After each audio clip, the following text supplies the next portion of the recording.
Welcome to another episode of Double Take. I'm Alex Sayfie. And I'm John Sayfie. What's going on, Johnny boy? Today we have a very special edition episode. Alright, so we would not be able to call ourselves a basketball podcast or a sports podcast without debating the age-old question: is LeBron James or Michael Jordan the greatest of all time? Now, this is actually something that the reason we got this idea to do it. Well, obviously not a very original idea, but It was your idea. The reason I said, John, let's do an episode like this was because actually last week I had a public speaking. I'm taking a class called public speaking, and I had to do a controversial, informative speech in which I had to pick a controversy, explain both sides, not give my own opinion. And so, of course, I picked Jordan versus LeBron. And so I said, hey, John, why don't we just do this episode? It's fun. It's cool. It could be quick. There's so much content on this topic, but I thought we should give our own takes. So, if you're someone who believes it's Kareem, if it's you think it's Magic, Shaq, Bird, Duncan, Russell, Wilt, whoever it is, It's right not now, KD. definitely not KD. Right now, we're just gonna talk about LeBron versus Jordan. Well, these guys are actually fighting for the number 2 spot because Dwayne Wade's number 1. That's right. Obviously. So that's who's the second greatest player of all time? Yeah. LeBron or Mike. That's what this episode's about. And I actually think it's funny because one of the things that I think about when we talk about LeBron versus Jordan is this was, I think, in like 2010 or 2011 or something. During the playoffs, there was a commercial for that movie, Bad Teacher, I think, with Cameron Diaz and Jason Segel.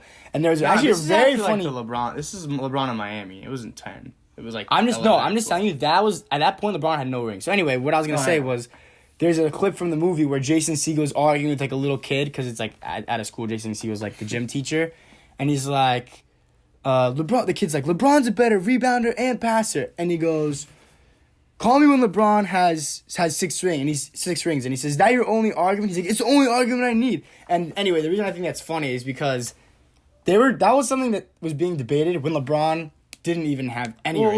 Look, LeBron James was 18 years old, Alex. He came into the league at 18, and actually, no, even before that, when he was 16 years old, his face was on the cover of Sports Illustrated magazine, okay? So this man, he's a 16-year-old kid, right? And at this point, they're, talking about him being the next great player in the NBA. Then once you make the jump as an 18-year-old kid, they're already comparing you to Jordan. Mm-hmm. And listen, at the same time, LeBron James at 18 did wear number 23, and he did want those comparisons. He said he was straight up about it. I'm coming. Kobe was the same way coming out of high school. Kobe was direct that he wanted to come after Michael Jordan become the greatest player of all time, which obviously, as the story goes, Kobe is the best imitator that we think. And actually, yesterday, on February 24th, 2/24, there was like the great, memorial celebration of life for Kobe, and MJ had a great speech, which we're not going to get into, but it's especially interesting for MJ's a guy who's very low key, does not talk to the media a lot or the public, and he did come out, so it was really cool to see him talk about his relationship with Kobe Bryant. Yeah. But getting back to the LeBron versus Jordan debate, LeBron came into this league and was, being dubbed the chosen one, right? Like, he has it tattooed on his back, and this is as an 18-year-old kid, and, here we are nearly 20 years later, he's in year 17 now, and it's as big of an argument as it has been, and my thesis that I'm going to take on eventually is that right now, I'm okay with any order that anyone has. Alex agrees with me there. That if you think Jordan's 1, you think LeBron's 2, that's fine. If you think it's 1A, 1B, if you think it's LeBron over Jordan, that's fine. It's in some order, it's got to be those 2. But what I think is that the fact that we're even having this discussion, the fact that it was had even years, like Alex said, 10 years ago, while LeBron was a 25-year-old, now he's 35, with no rings. The fact that now we're talking about it, LeBron still has 3 years left. His team's probably going to make the final, or I would say he's probably going to make the finals either this or year, next year. He's got a few more seasons in him, which is, so my argument essentially is that I believe, okay, this is subjective, that LeBron will, by the end of his career, take the 1 spot.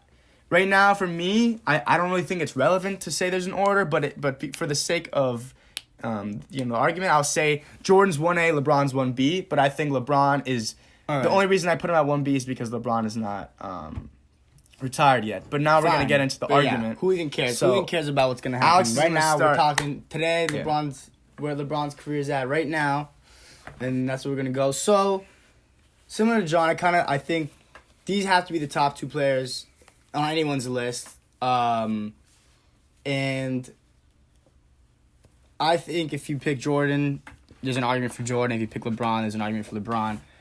First, I'm just gonna basically give the argument for why Jordan should be or why people should consider him the greatest of all time. And it's basically, this is the argument everyone's heard a million times. Is his will to win, and that's what at the end of the day, sports is about and basketball is about. It's about winning. And he was the greatest winner that we have ever seen. And people can argue Russell or whatever because he has 11 championships, but the league was much different back then. There was 8 teams, and that's just a different era. Yeah. And since we've seen modern basketball, or more modern basketball, obviously today it's continuing to evolve. Jordan is the greatest winner, and we've seen that. And there's a couple of things. So he came into the league obviously. Was just raw talent, and he just went off. He wanted to do whatever he could do to win. So he had that season where he averaged 37 points per game. Obviously, they still weren't winning. He hit that playoff buzzer beater in '89 versus the Cavs, which was that was probably his first huge playoff moment, I'd say. Actually, no, he scored 63 versus the Boston Celtics. And I think that was his 3rd year in the league or something. So that was 86. Yeah. Celtics. And then he also was the first player ever, and this is probably one of the best arguments for Jordan after 6 rings, is he was the first player ever to win the MVP and the Defensive Player of the Year in the same season. Yeah. He did in the same season. This was in 1988 before he even sniffed the finals. Right. So that's incredible to me. I think a lot of the argument, the reason why I'll say just going general, the reason why it's these 2 specifically is because I think it has to do with single finals MVP trophies on your own team. So for example, you go down a list and you have guys like Magic, Tim Duncan, Shaq, Kareem. To me, when you are the sole best player on your team on multiple championship teams, that's when you can get into the conversation. And at the end of the show, just to tease this segment, at the end, we're going to talk about if there are any guys currently in the NBA that we could see that could get to that point eventually. But that's what I just want to talk. So for me, LeBron and Jordan. LeBron obviously has 3, which is half as many as Jordan has. 3 Finals MVPs, and Jordan's got 6. He was the best player on all 6 of his championship teams. When you go to Kareem, he played with Magic, and Shaq played with Kobe. Bird did all his championships. Bird didn't win. He won 2 of the Finals MVPs. And as you go down, Tim Duncan as well. But yeah, getting back to the argument, Alex, do you want to start with Jordan? I'll finish up with Jordan. So another thing that we talk about a lot is the narrative, and I think with LeBron, a lot of his argument rests on the narrative kind of, and his longevity, obviously. Well, I think, but both you look of at them do. Both of them. It's about you the look story. You look at They the both story have of very Jordan. decorated careers. Comes in, he's drafted 3rd. He makes the playoffs in his first year, which doesn't really matter because they were I think they had 35 wins or something, and they still made the playoffs in his first year. But he sets an NBA record for most points in a playoff game, which has still not been broken today. That's 63 points. Even in this inflated NBA where Bradley Beal is dropping 53 and 55 back-to-back nights, in the playoffs, no one has scored 63 points, which Jordan did against the team that eventually went on to win the championship that year. So that was surprising. That was in the first round. Kobe do it. Harden's not going to do it. LeBron's just not a scorer. This year, I wouldn't rule that out. I mean, Harden's got to figure out his playoff woes. But it is crazy. Anyway, what an unbreakable couple record. seasons later, like I said, he wins his first MVP trophy and then wins Defensive Player of the Year in the same season. Incredible. Then finally makes it to his first finals in 91. That he also wins his second MVP that season. They beat the Lakers. The Lakers was that was Magic without Kareem. Magic was still very good that year. I think he won the MVP the season before or something. So that Magic is still pretty much in his prime, but they didn't have Kareem, so that team was just not as good. And then obviously they go on to win the next 2 straight championships. And so obviously a three-peat, that was the first three-peat since Bill Russell's Celtics. So that was a huge deal at the time. Three-peat, then he retires, which Johnny will talk about that later. But retiring in your prime was a little weird. In his prime, but it was a little weird. But the fact that he came back, and obviously the first season he plays like the rest of like 25 games, and then they lose to the Magic in the playoffs. Like whatever. Like honestly, like people want to write that up. There's a joke. I'll write that up. No. There's a joke. The running joke about the NBA deleted all footage from that season. Like no one wants to know, but that Shaq and the Magic, they did take down Jordan. So everyone says, "Oh, Jordan won 6 in a row." Well, listen, it wasn't 6 in a row. No, he won 3. He came back for 17 games. He didn't have to come back. He could have waited to the next season. No. He lost in the playoffs. He wanted to get that ring. I think just like LeBron going to LA, and I don't think that like LeBron not making the playoffs in his first year with LA. I don't think that's like a huge blemish for LeBron. I don't think that's really a blemish for Jordan. It's not the 2011 finals, but I definitely count that against LeBron. I do. No.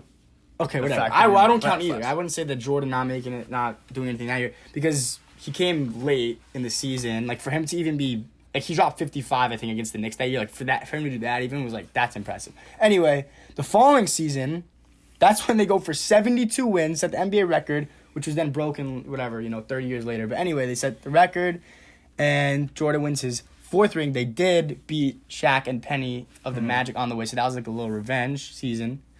The 5th championship, that's when he had his flu game, which was very iconic, obviously, and they were able to stop that team, the Jazz, who a lot of people were starting to get high on. And just to stop right there, though, for a moment, like, just that you talk about, like, that's what we remember about that one, right? So, obviously, like, it's not a secret. Alex and I are only 20 years old. If you do the math, we were never even we never were able to watch Jordan in the 90s. We were born in the year 2000. So yeah, we are biased as Miami Heat fans who were born in 2000. We've been blessed to watch LeBron. And we've watched LeBron, and not only do we watch him as growing up, we watch him play on our own team. But we know like the narrative, we know the story, we know the history. We watch the games that they played on NBA TV. They have the NBA Hardwood Classics. Like that's what we know of Jordan, right? So like us looking at his career, it's all in these like images, right? So like another important thing that I like to think about going forward is like for the kids that are going to be born in 2020 that won't be able to watch LeBron, in 20 years from now when they're having this same discussion, Jordan or LeBron, or maybe it's the next guy, maybe it's Zion Williamson or whoever. When they're having it, to me, it's like looking at these guys and that they have these like memorable moments. So like Jordan, the flu game, right? MJ, the last shot, which was his 6th championship. Yeah. Or like LeBron, the year that he came back from down 3-1, or the year that he, earlier in his career, on the Cavs when he had the game he had 45 against the Pistons, like, or the game he had 51 in the finals and JR threw it away. Like, there's these moments that like encapsulated their greatness, and like there were single game moments or like single season moments that like we will point to and look at and say like, this is what decorated their career, and that's what comes with multiple championships and multiple MVPs. It's something that I think that we do with Jordan, and that we probably will do with LeBron, and we probably still like currently do with LeBron. But I think that we definitely do this with Jordan. We romanticize him. Yeah, no, we fantasize him, and like he's obviously like he played 20 years ago, but we hear about these older people talking about, oh, Jordan didn't lose and this and that, and like it becomes like he was almost like the idea of him losing. He was immortal. Like I went for me when I was younger, watching those NBA TV games when they would play the old Bulls games, I'd be like, Jordan missed a shot, like you know what I'm saying? Because like he's so fantasized that it's like unheard of that he would miss. See, right? That's the thing is like we think for of him us at least as immortal, right? Because we didn't watch him on a nightly basis, or the way where we can watch them now and scrutinize them on a daily basis. And there's also the fact that there's social media now and like the way the media covers the league, which is much more than it was back then. But also I think, we're probably going to be telling our kids this about LeBron, and they're going to say, wow, LeBron must have been immortal, right? And also the thing about Jordan is that he's immortal because, on the big stage, there's no big time where it's like, oh, like Jordan messed up, like, and there's not one memorable moment. That's what I was gonna say. The biggest thing of that is like him losing to Orlando. But like for us, or 20 years from now, for the kids who didn't watch LeBron, they are gonna hear of the meltdown of the 2011 finals, which we're gonna get into as that was LeBron's biggest blemish in his career. That's the thing with Jordan is that once he did get there, once he figured out how to win, he did not stop. The floodgates opened, and he didn't win 8 straight, although some people argue he could have, which I very much disagree with. But every year that he was in the league since he won a championship, he will continue to win a championship, Right. which is crazy. And that's what I think, honestly, one of the best arguments for Jordan's case, that he's the GOAT, is that final season. So what's happening in Chicago, and if people aren't aware of this, I highly recommend reading about it because it's very interesting.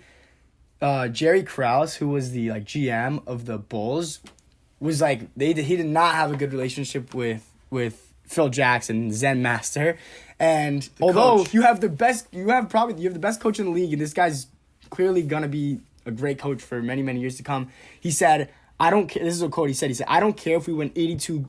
I don't care if we go 82-0. After this season, Jackson's out." So that's when 98 season you're talking about? Yeah, on the 98 season. So Phil had to spun break it, and that he was team like, up. I think he called it the last dance, maybe, or something like that. And he's like, this is the last season. And I think Krause also underestimated Jordan and Pippen were due, to be free agents. I think they estimated that he underestimated Jordan's relationship with Phil, and Jordan was not going to play for a team that did not have Phil Jackson coaching. So anyway, that final season, Scottie Pippen gets injured, and he only plays 44 games, John. Right. And 44 MJ games. So this is, I dragged think, them one of the this best arguments for LeBron is that Michael had Scottie his whole career. And Scottie was, the best number 2 that we've ever seen. He's the best, he's one of the best defenders of all time. And just for Jordan to have his second man be that, and he had that his whole career, is incredible. So Scottie Pippen played 44 games. You know how many of the games the Bulls still won? 62. Right. It was 62 games. And MJ capped it off with the Exactly. MVP that year. And no, he didn't. He didn't win the MVP. In 98, he did.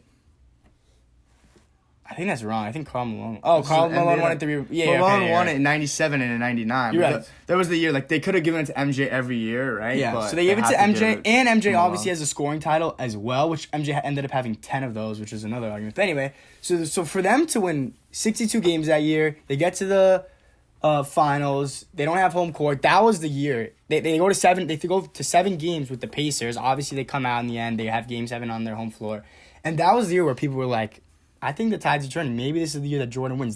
He's gone 5-0. I mean, come on, can he really win 6? I mean, Oh, you're saying the year that was the Jordan year. loses, you mean? No, the year that they went to the finals in '98. Yeah, but you said people were saying this is the year. Oh that yeah, Jordan, people started to think that was the year that he would lose. Yeah, exactly. Okay, yeah, you said people when. started. Oh my bad. Yeah. People started picking the Jazz to win that series. Right.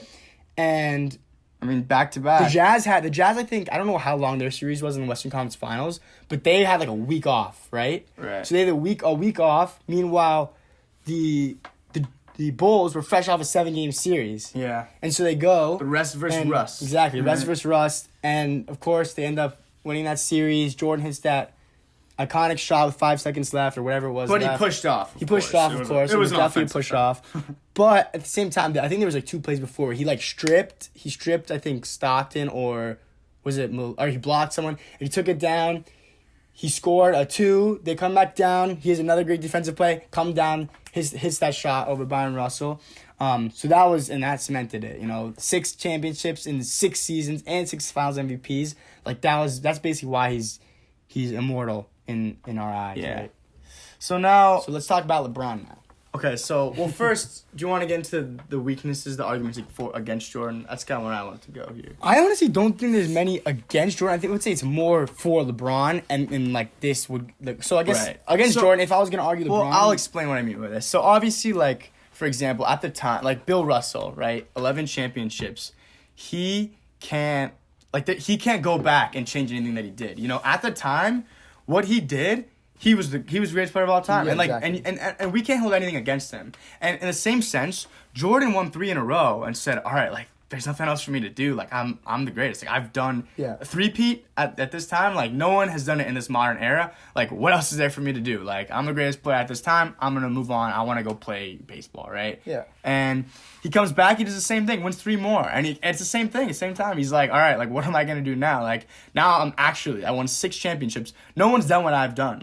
I'm just going to leave now. Mm-hmm. And I think if Jordan were thinking no, I'm going to put this debate to bed forever, right? If he could see the future and see what LeBron's career was and LeBron would do, he would have to stay and not in the NBA, because that's my biggest argument for why Jordan isn't or not I'm sorry, like, not why he's in the GOAT. You could call him the GOAT, or who, you know, same thing with LeBron. You can call LeBron the GOAT.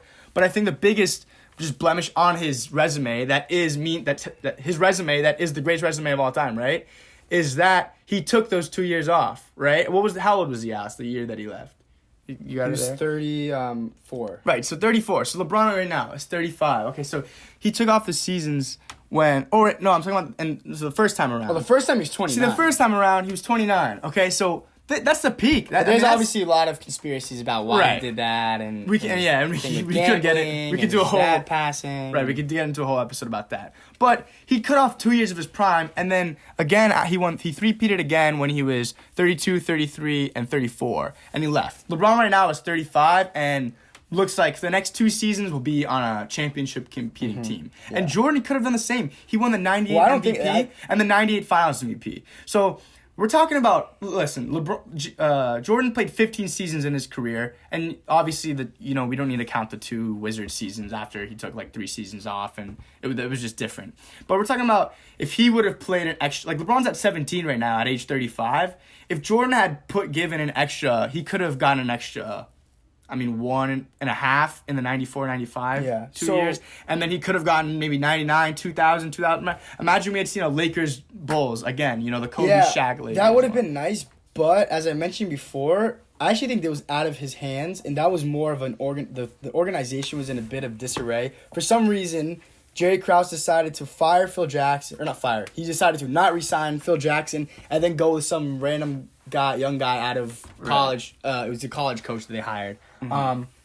And that following season, the Bulls were not very good. Pippen was pretty much gone because Pippen had been getting screwed, hadn't been getting paid. So Pippen wanted to get paid by then. And that's why he ended up going... No, I think he goes to Houston first, and then he goes to the Blazers. But I actually think... And there's actually a Bill Simmons article about this, I think from like 2018 or something.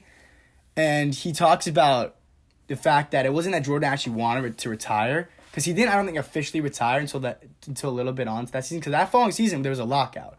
So Simmons kind of argues that there was no team for Jordan to go to. He couldn't go back to the Bulls. Basically, no other team had cap room, and no other team was really worth it for him to be able to win a championship.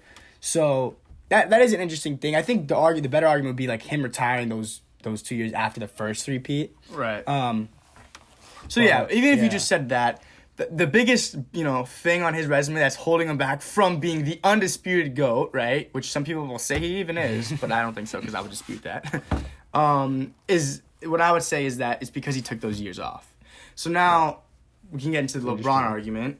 And to me, like I talked about with both these guys, it's about how decorated their careers are, how you can look at this extended, prolonged period where they were just straight up, they were the guy, they were the greatest. So for LeBron, I would say it started around the time that he came to Miami, and I would say it's about the 10-year run basically that he went on from, around 2010 to like right, this year. 2010 around now, or you could you could extend that within a year or two of each other. But we could just start off, 2003, he was drafted first to Cleveland, and he was named the Rookie of the Year that season. Yeah, he was. And then his third season was his first playoffs, but he wasn't able to get out of the first round.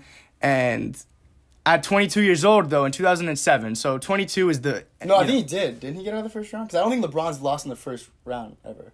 Yeah. I think he lost in the second round that year. Correct, yeah, I'm wrong on that. But, so 07 basically is when it starts. He's 22 years old, right? So, which is unreal. I mean, that's... the thing about, like, now, when me and Alex were kids talking about all this stuff, 22 seems so old, but, like, now that's literally 2 years older than Alex and I are, which is unreal to think about. 22 years old, was his first NBA Finals, and he took a Cleveland team with, really, he was, the best player on that team, It was a miracle for them to even make the finals. So they made it there, and obviously, as the story goes, they got swept by the just older, seasoned veterans. That was the Spurs in their prime, Yeah, prime San Antonio Spurs. Won pretty much 3 Tony Parker was the Finals MVP. They had Tim Duncan, that was Tim Duncan's 4th championship.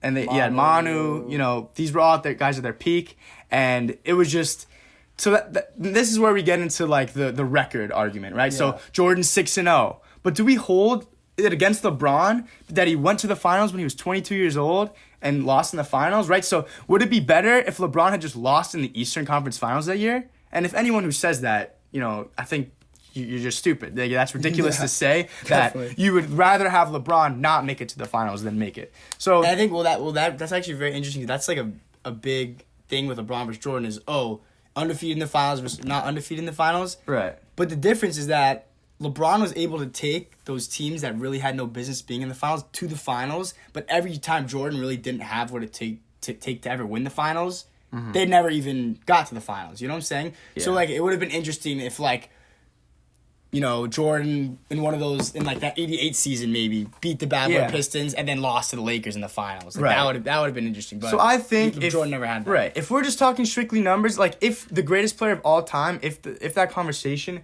was just about who won more rings and who has a better finals record, then that's Michael Jordan. But that's not what the argument is. I think expectations and reality you have to take that into account. And just the context. So, context is huge. Right. Which is what I'm also saying is context. And so Jordan, in his 6 finals appearance, he was the favorite all 6 of those finals. So, 6-0. He did what he was supposed to do. Maybe except for one. But yeah, basically for the Well, majority. I have this here. I found it on Twitter, so of course everything you find on the internet isn't true, but I got this here. And then LeBron, in his 9 finals, he was the underdog in 7 of them. And with those, we could actually go through and say, I mean, LeBron was the favorite in the 2011, which it just happened that he actually lost that one. And he was the favorite, was it 2013? Versus the Spurs. So we won, Jordan won, the Heat, we did win that one. So LeBron won 2 where he was the favorite, but he won 1 where he wasn't the favorite, which was 2016, obviously, against the 73-9 Warriors. And then in the other ones that he lost, he wasn't favored, So just getting back to... wait, let me just say really quick, the last, what is this, 5 finals that he played, the teams he played was a 62-win team, a 67-win team, a 73-win team, a 67-win team, and then that last year was a 58-win team, but that team had Curry, Clay, right, KD, it was Draymond. It was the Warriors. Yeah, it was the Warriors in their 4th year where they just didn't care as much about the regular season. Right. So, but getting back to my argument that I started with talking about the 07 finals. So LeBron gets swept in that 07 finals, right? And this is at 22 years old. So we still know that this dude has 15 years ahead just to be incredible. So that's when he went. It's really unreal to think about that. Yeah. It was 13 seasons ago, and here he is now, still competing to go to the NBA Finals. So then in 09, he wins his first regular season MVP, wins it again back-to-back in 2010, and obviously after that, lost in the playoffs to the Celtics. He infamously takes off his Cavs jersey, and he joins the Miami Heat that next season, in which what I think, right, like we touched on the 2011 Dallas Mavericks finals, in which he lost that first one in Miami. And to me, as a LeBron fan, as someone who does believe that LeBron will be the greatest player of all time once he retires, that is the biggest blemish on his resume. That collapse in the finals. And they choked that game. They choked it away. Game 3 was even if you have it on Game 4, I think, actually. Yeah, it's just interesting here. You got this NBA article I'm looking at, and it talks about it, and the story of the finals, no one's talking about Dirk was so great and the Mavericks were so great.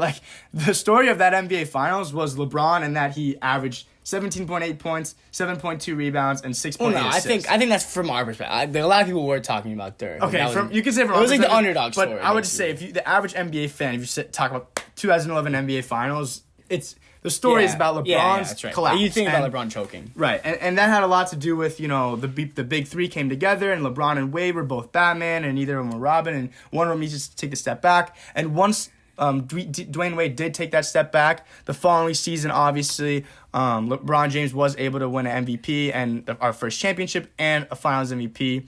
And so he won 2 in a row. Then the next season, 2013, which was, I think, that was the best LeBron that we saw in Miami. That might have been prime LeBron. I think that was probably his best season, honestly. Maybe other argument is 2018 LeBron. I think 2013 LeBron, 2018 LeBron. Those are the two best we've seen. So the Heat went on a 27-game win streak that year. LeBron won his 4th MVP, his 2nd championship, and his 2nd Finals MVP. So obviously he went from being 0-2 in his Finals record, and with those 2 seasons he evened out his record to 2-2, right? So the following season, the Heat were in their 4th year together, that team was, and as it was constructed. And, you know, our guys were a little old, you know, Battier, Ray Allen. These guys ended up retiring the next season. We never saw much of Norris Cole or Mario Chalmers after that season. Mike Miller played a few extra seasons, but wasn't really a real role player. So we were a very old team that season. And well, I think the big thing too is like I hope people don't. I feel like when people look back, they might forget this. Is that year Dwayne Wade's body was so broken. Those two seasons. He did not play a lot of seasons. The 2012 and 2012-13 season, D Wade's body was broken down after that streak. I believe Wade only played like 60 games that season. I'm gonna pull it up. Well, that fall. So then the next season it was even worse, and that's what I think people might forget. But it's like LeBron was pretty much playing with like his next best player was really Bosch, and then like just a bunch of just I mean D Wade that season played 53 or 54 games. So LeBron was carrying the team. That team only won 54 games. That Miami Heat team, which obviously is not a lot. We did end up going back to the finals. We handled the East very well. But you know, no one in the finals was really helping LeBron out. And LeBron he was shooting 57% in the finals, averaged 28. But the next highest scorer on the Heat, where I think it was Wade, averaged 15. So that team lost in the finals. And I think the one stat that I look at that finals, if you look at just naming a few of LeBron's finals, here's his assist numbers: 6.8, 6.8, 7.4, 7, 8.8, 8.9, and then the last two he averaged 10 assists. That 2014 finals was his lowest by far. He averaged only 4 assists. Which maybe that speaks to just like a lot of the Miami Heat not playing well. We were not hitting our shots, and like I said, LeBron shot 57% in that final. So he was doing what he could, and again they were favored. The Spurs were favored in that. So going back to the record argument, Jordan's 6-0, but he was favored in all those, and LeBron lost in 14 when he was the underdog. So honestly, I feel like that's honestly the year, like the 14 finals. Like if you want to say like that, put that against LeBron. I'd rather than people put that against LeBron than like the first loss that he had, or then the ones versus the Warriors, right? So getting back to it now, these next 4 seasons that he had in the playoffs, this is what I think solidified him for me as like, all right, you're at least 1B right now, and once you retire, I think you'll be 1A. 2015, he averaged 36, 13 rebounds a game, and 8.8 assists per game, and they lost in 6 games to the Golden State Warriors, who in that series, LeBron did absolutely everything you could. That was the closest we've ever seen a player winning a Finals MVP that wasn't on the winning team. And obviously it's because Kyrie Irving and Kevin Love, the 2 other all-stars on that team, were hurt in that series. And LeBron James took a team with Matthew Dellavedova, a player that probably no one's heard of who's listening to this. He took them to actually a 2-1 lead. Yeah. They were leading that series. That lineup was literally Matt Dellavedova, Iman Shumpert, Timothy Mozgov. James Jones was getting minutes. James Jones was playing a lot. Who else was like on it? Oh, what's it called? JR. Like it was just like the team. It was just they were beat up. They had injuries. Their second and third best players were hurt. So I'm telling you, they went to 6 games without them. What happens? And guess what? The game that Kyrie played, they lost. So they were really without those guys. They were 2-4 or no. 2-3, I'm sorry. Because they lost that first game in overtime once Kyrie got hurt. But, you give Kyrie and Kevin Love, you put them in that series, I mean, I think Cleveland wins it. So, that one, do you count that one against LeBron? People who are saying he's 3-6 in the finals. The next one, we know how this story goes. In 2016, right? That was Cleveland's first championship ever. LeBron averaged 29.7, nearly 30, 11 rebounds per game, and 8.9 assists per game. They were the first team to ever come back from down 3-1 in the finals. And they obviously lost the first 2 by, it was record points. It was the Golden State blew them out in those first 2. And watching those first 2 games, that was, even more so, I think, than when they were up. I mean, obviously, up 3-1, you're just okay, it's over. But when they're down 2-0, or 0-2, that was pretty much, I was thinking that's a wrap. Then the great thing about LeBron in that finals was that those last 3 games, Nick Wright always says this, who's, one of the biggest, LeBron fans pretty much. He always says that's the best 3-game stretch we've ever seen. That was when LeBron had 41, and then 27, 11, 11. Yeah, in Game 7. So LeBron that season, I mean, no one can say anything about, like, that's the greatest thing on his resume, is that he was able to, against a team that broke the record for most regular season wins, and with an only unanimous P in NBA history, right? Steph Curry, that team was up 3-1 and had 2 home games in games 5 and 7, and LeBron James won 3, and Kyrie, with the help of his team, right, obviously, they were able to come back and he won the Finals MVP. Obviously, people who put the asterisk on that one say, oh, well, Draymond got hurt. Well, not hurt. Draymond got suspended. Well, guess what? Like, he still played in Game 7 at home, and they still had a Game 7 at home. Didn't he play Game 6? And he played Game 6, but it was in a row. I honestly feel like that's a terrible excuse. Draymond, like, right, when people see the Draymond argument, he missed one game. Clay, then, like, that's a better argument. He missed one game, so if you want to say, fine, they were up 3-2 with 2 games left with Draymond, and guess what? They lost the next 2 games. Like, so I don't understand the Draymond argument. No, not even they lost. Like, LeBron was able to take those games from him. Right, and it's true. LeBron was the one who provoked him, so... You know, maybe we could credit LeBron for the fact that Draymond was gone, but that's just me. That's a whole different being a big LeBron supporter. And then obviously after that season, Kevin Durant joins the Warriors, and they lost in 5 games in 2017 in the finals. Here's honestly what I want to say about that too is, after the Cavs win Game 7, I'm like, all right, next season we're getting Cavs Warriors again. The Warriors are winning. The Warriors won 73 games and they lost in the finals. Like, they're gonna come back. They would have just as strong as we saw the Spurs come back in 2014. They would have been strong. They're gonna like. They were already a disgusting team. And honestly, the greatest team of all time. We saw 2015 Cavs Warriors. Warriors win. 2016 Cavs Warriors. Cavs win.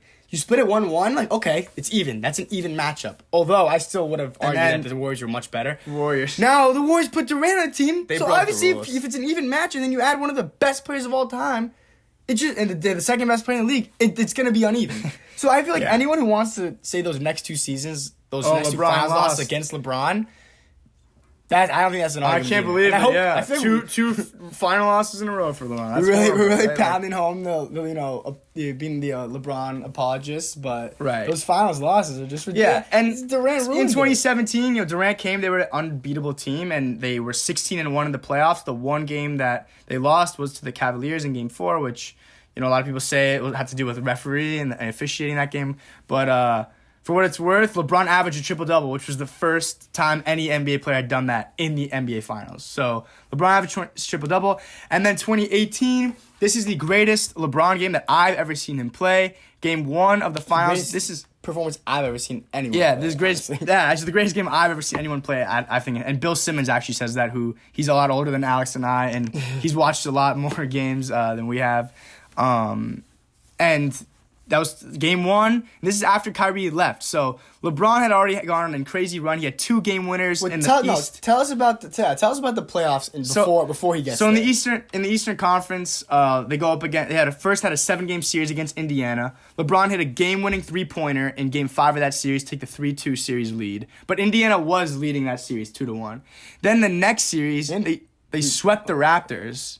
Right, they swept the Raptors. And the Raptors, who were the number 1 seed, right? So the Cavaliers are the 4 seed. The Raptors are the number 1 seed in the East, and they win 2 games on the road in Toronto and 2 games at home. LeBron also hit a game winner in that series. And then we go to this third series, the Eastern Conference Finals against the Celtics. This team was, the young Tatum, Jaylen Brown, Marcus Smart team that Terry Rozier. They didn't have Kyrie, who was injured, and they didn't have Gordon Hayward. So they definitely shouldn't have won. But that Celtics team was a lot deeper and better coached. But they go up 2-0. And they were up 2-0. The Celtics have never... Before that, there's a stat ESPN kept saying. Right. The Celtics team, in all of their history, has never lost a series after going up 2-0. Right. Never. And obviously, after that series... so they're up 2-0, and Cavs win 2 more. Then they go up 3-2, and the Cavs had to win 2 straight. And the Cavs pulled it out. They won Game 7 in Boston. And obviously, we famously saw LeBron after that game. He, all the players, Shumpert and JR all holding up the Eastern Conference Championship trophy. And, LeBron sitting in the back, laying down on the floor. Because LeBron had just put on, he did absolutely everything you can do 48 minutes to win. Like, unreal. Right, and they win that, and they go. So now, this is LeBron coming off of that playoffs already, which I already thought was one of the greatest playoffs ever. Some people were saying, I think, might have been Stan Van Gundy was like, or maybe Mark Jackson. Someone said after LeBron wins that Game 7, he said this is the greatest achievement of LeBron's career. And like, I don't know if I agree with that or not.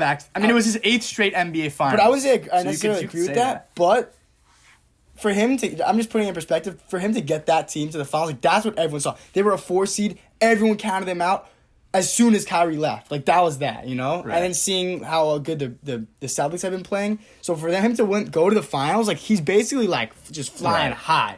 And then that's why I think that game 1 was so special for him to put on that show.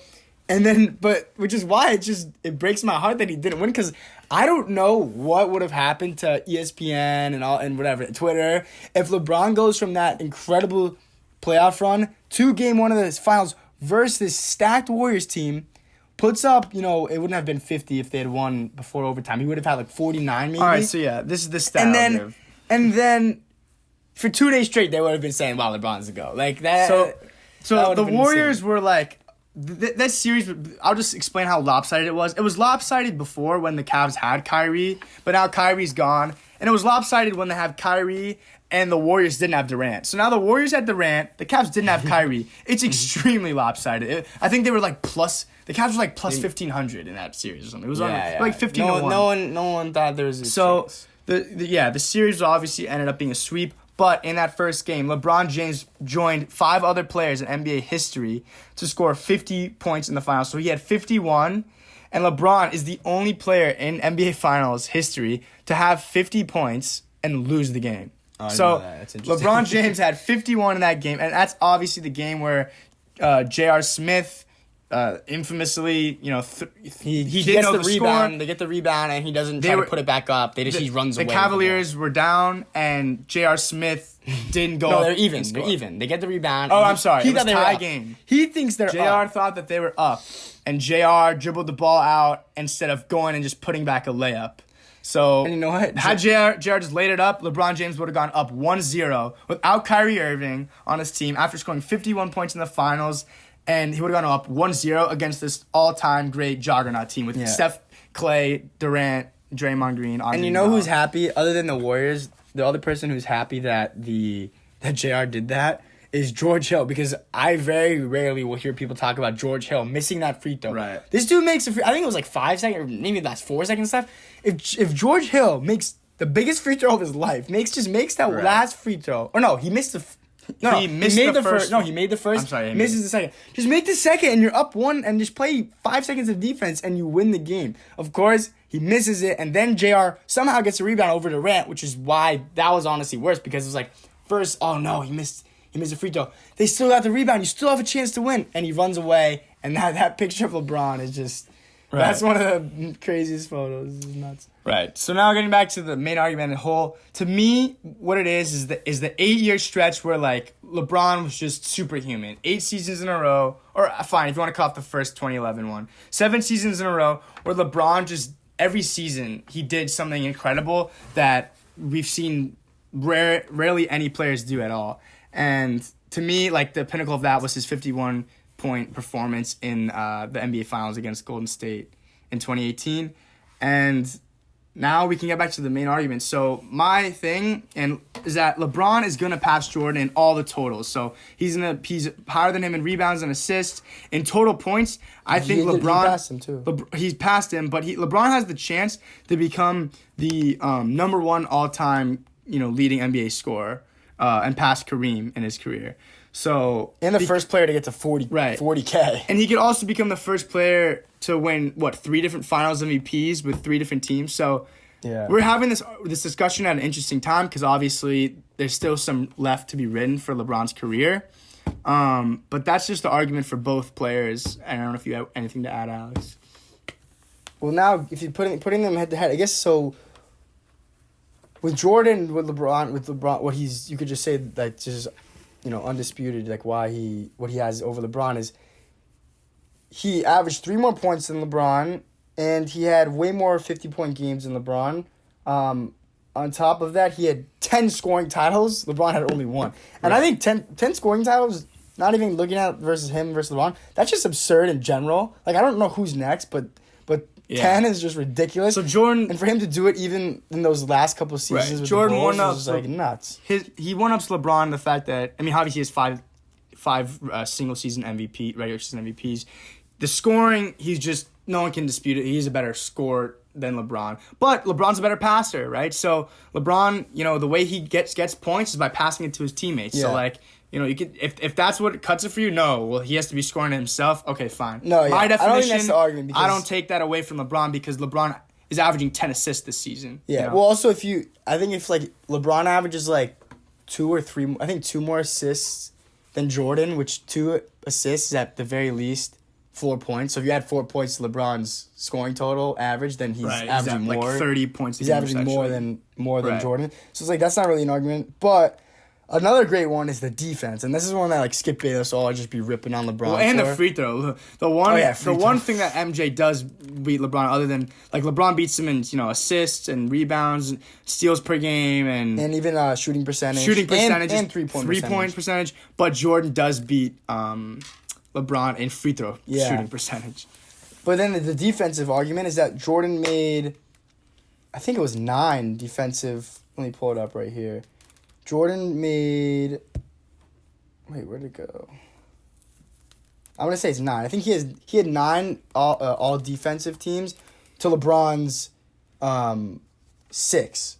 Yeah, Jordan had 9, LeBron had 6. Right. And Jordan also was a 3-time steal champion, and he had Defensive Player of the Year. So that's one thing LeBron didn't win. Although LeBron was finished second in 2013, I think that should have been the season he got it. But anyway, right. So I guess those are those arguments for Jordan as well. But then I guess then going back for LeBron, talk about maybe what do you want to say about his value to his team versus Jordan's value. Well, yeah. So I mean, then you could talk about teams. So I talked about that during the expectations part, of the finals. LeBron's teams were underdogs, but the thing is, Jordan left the Bulls after that the first three-peat, right? And in '94, the Bulls were 55-27 without him. Yeah. So if that's any measurement in your book about how you measure the GOAT is how does their team play when he's not around? Jordan wasn't as valuable to his team as LeBron, who, when LeBron wasn't playing, in 2011, after he left the Cavs, they were 19-63. 2012, they were 21-45. That's after getting Kyrie Irving. In 2013, 24-58. The following season, 33-49. And then that's after that. And then he comes back. He went They win 50 games, so he adds 25 to 20 wins to that team. And then he leaves again in 2018. 19. The Cavs have 19 wins, and the following season, 14 wins. Right, this season they're 14 wins. Oh yeah, excuse me. This year they're 14-40 right now. Their second year without LeBron. So total without the Cavs records without LeBron in the 4 seasons where he played with Miami and on the 2 seasons that he's played with the Lakers, they have a win percentage of .290. So they've won 29% of their games without LeBron in those 6 seasons. And then if you look at those 2 seasons or 1.5 season pretty much where Jordan didn't play with the Bulls, that was a 60 winning percentage. Right, which is essentially 600 winning percentage. Which is essentially winning 50 games out of your 82 game season. It's 49.6 wins on an 82 game season. So that's probably a top 4 or 5 seed. Meanwhile, LeBron's team without him would have been in. So the value added to LeBron's teams is just so immense. We can see it by how bad all these Cavs teams were without, or even the Heat, right? You could say the Heat were the Cavs are a horrible organization. Well, how about the Heat? We're a great franchise, and after he left us in 2014. What happened? With Wade Bosch, we picked up Luol Deng that next season, and even then we were in 37 wins. Yeah, or something. like a 30-win season, and we did not make the playoffs that year. But yeah, and then But yeah, so I mean, I guess we could finish this off and then talk about what players we think can chase it. But all in all, the main themes I think, and why I think LeBron's gonna catch it, but it does depend. I think LeBron will catch Jordan, but it depends on how you look at it. I think the themes are that LeBron is about longevity. It's about this horizontal greatness. He's been doing it for 17 seasons. He had 8 straight seasons in the finals, and no one has been great for as long as LeBron has been great. Yeah. With Jordan, it's about the vertical greatness. It's about his peak. Who reached higher heights than him? He three-peated. He left and played baseball because he was so great, and he came back, and guess what? He three-peated again, and no one's three-peated twice like that. Or I guess Bill Russell in the 60s, but no, I think he didn't. That was just they won 8 or something. Or well, yeah, they won. Yeah. They won 8 in a row. Right. Yeah, they won 11 championships. But yeah, I really like the way you put that because it's very interesting as far as just the because I mean. we've already said, it's 1A, 1B. We don't really care who it is. So it makes sense that it's their greatness. You can't really compare it head to head. It's more like apples, oranges. Would you prefer, Jordan, who had those two peaks, that vertical greatness, as you said, or LeBron, who just like the body of work over 17 and counting seasons? LeBron's just playing incredible. More seasons. It's unmatched. LeBron's playing more seasons. He's playing more games. He's going to more NBA finals and more playoffs, and he's doing all that more than Jordan. So yeah, LeBron is gonna end. I mean, he already did. He passed Jordan for all-time points last season, and next season or in the next 3 seasons that he plays, he's probably gonna take the number 1 spot and pass Kareem Abdul-Jabbar as the number 1 all-time scorer. Yeah, but Alex, I guess what? Yeah, so now, I mean, if you had anything to finish up with, I want to talk about if there's any current players. You told me one before the show that you thought about, that you've heard their name in. Yeah, so as far as if there's anyone who could ever get into that conversation, we'll see. I mean, even in the next 10 years, I guess if the person I would pick would be Giannis. But before we talk about his possibility, I heard about someone who's already close, I can't remember the guy on Fox Sports. He's a white guy who takes over for Colin Cowherd sometimes. What's his name? Doug Gottlieb. That guy goes on to, I think, the Skip Bayless show with Shannon Sharp, and he says the next person who could get into the GOAT conversation was if Kawhi wins this season. Right. He would be the only player to win 3 championships with 3 different, or 3, I guess, finals MVPs with 3 different teams. Which is unreal. And the interesting thing is that LeBron is also going for that same They're going for title, the same feat, which yeah. Some people probably would say, oh, I don't really care about that. 3 different teams, big deal. I think it's pretty impressive. Well, what I think is impressive is the repeat with 2 different teams, right? LeBron was able to go to 2 different finals, 2 different teams, right? 14 and 15, one with the Heat and with the Cavs. Yeah. But if Kawhi is that good that he's able to win with Toronto, and then switch conferences and switch teams, and now win with a complete different landscape, beat LeBron, beat Giannis, if Kawhi does that, He gets his foot in the door, but he has to do a lot more things in the regular season. He has to win an MVP. I would say, his regular season accomplishments are nowhere near those guys at the top. So that's for, we live in an NBA now, or live in a world now where the NBA, there's the whole load management, and it's just different. But I guess the reason I would be just against that mostly is, I think he's just probably maybe he gets into top 10, top 15. Well, he gets into the conversation. He's not yet. He puts his name. He puts his resume on the table. In the top 10, maybe. I wouldn't say he's in No. LeBron But also you got to take into account his age. I mean, he's even 30 yet. He's 20. I think he's 20. He might be turning. He's 20. He should be turning 29 this season. Kawhi Leonard is 28 years old right now. He'll turn in June. He'll be 29. So if he wins this finals, he'll do it before he turns 29.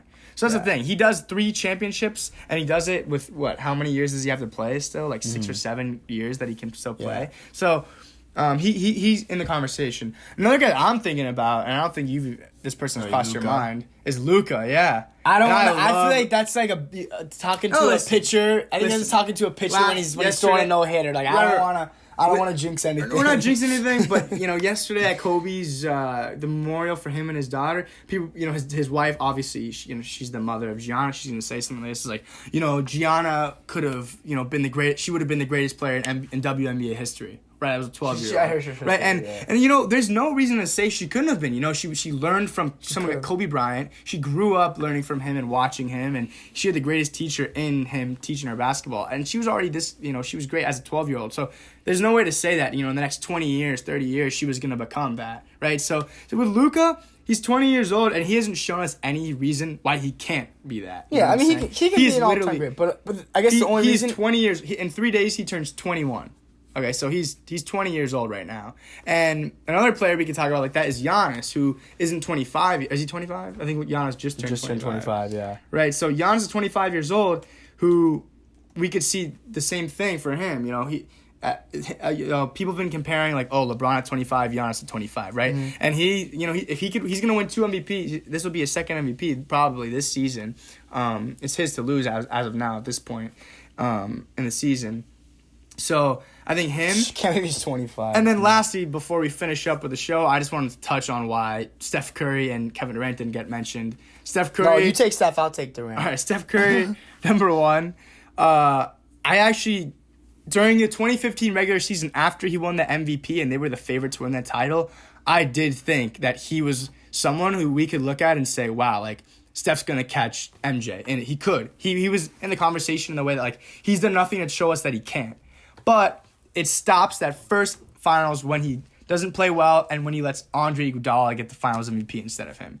So for me, and the second season where they lose to the Cavs, like that shouldn't right, that and then they lost to the Cavaliers. So, but I was saying the first time that he left the conversation was another player on his team won the Finals MVP, and not only did like another player. It's not like okay, Kevin Durant won it, or it's not like when Kareem's playing with Magic and Magic wins it, or Kobe's playing with Shaq and Shaq wins it. This is Andre Iguodala. This is a guy who has how many All-Star appearances? Probably like one or two. I don't know if he has any, actually. This guy he's a role player, and he won it instead of you, Stephen Curry. You're supposed to be one of the. That's just for the argument of being greatest why did he win it? Why did Iguodala win it? Because he let LeBron average 37. Yeah, I think that was why. Right. So we have. All right, what about KD though? KD's not in the argument for sure. Some people say he's like top 10, top 15, whatever, all can time. have that. But why is he not the GOAT? I honestly don't even want to put Kevin Durant in the top 20. He's definitely not the GOAT. And here's why. If you look at LeBron, Jordan, Kareem, Magic, Shaq, Bird, Duncan, Russell, Wilt, like the list goes on. We've seen these guys be great. We've seen them be great during the regular season, just playing basketball. Obviously, they put up the numbers. They've had this awards, but we've seen them be great on the biggest stage, and we've seen them win when it matters. People like to say that Durant did that too. Oh, right, but he swept the Cavaliers. And this is where I just really like. He repeated. I must see basketball a very different way than a lot of people, because for me it was like Durant. You're with the Thunder. You have the opportunity to. You're up 3-1 on a historically great team, the same team that LeBron beat, and that's why we rave about LeBron so much. Durant, you could have beaten that team. You could have done that, but no, you choked for 3 straight games, and then you joined that team, the team that you've lost to, which was already a championship team. So, like, for anyone to say Durant did it when it mattered, like, I don't really care that Durant played well in the finals. What Durant did in those 2 finals, like, or 3, actually the third one he was injured. But like, what Durant did in those 2 finals, like, I've seen Durant play great basketball before. I've seen him win games before. But guess what? It doesn't matter. It's not like he was not the reason that they made the finals that year. Like, that's just not true either of those years. He was not the reason they even won. Well, they made it and won it despite him in previous years. So. That's what I'm saying. Like, if there's a team that already had won a championship, that's already a well-oiled machine. That's already a championship level caliber and you team. hop on them and win 2 rings with them. Like, that doesn't mean for me. That doesn't show me that you as a player translate to winning basketball. Right. So that's all I'm gonna say. I hate to say it, but I 100% agree with you, Alex. Yeah. But Jordan and LeBron, we'll see. LeBron's got a few more years left in him, and we'll see where the conversation stacks up after LeBron retires. And especially after this season, whether or not the Lakers win a championship definitely will depend. Yeah. Well, honestly, I mean, I feel like they win a championship this season. It's still not. It's still, you know what I mean? Like, I think no matter what, there's always going to be the Jordan people. There's always going to be the LeBron people. You say that because it's just like, oh, they won a championship. But if it was like the story, if we see the championship play, if we see him beat Kawhi and then beat Giannis on the greatest stage, and he has an incredible all-time finals when, he drops 40 this game and then he has 15 assists this game, once it's story, once it's like real, it's tangible, it's different. It's going to make us feel different. I think this is really the year for him to do it, because I think next year, like, I think if he has to make it next year, like, that's when, like, Davis probably has a much, much better shot to win it. The championship. Giannis will have a better shot to beat him. Like, this is the year for LeBron to really capitalize, and we'll see what he can do. Hopefully his body holds up too, because I don't want him to get injured. It'll be in the light of all the, the Kobe tragedy and all that. That would true. That would matter a lot. It'd be a great year to win it for them. Yeah. But that's all we got time for today, guys. So thank you so much for listening. Go Heat. Go Heat. See you in the finals.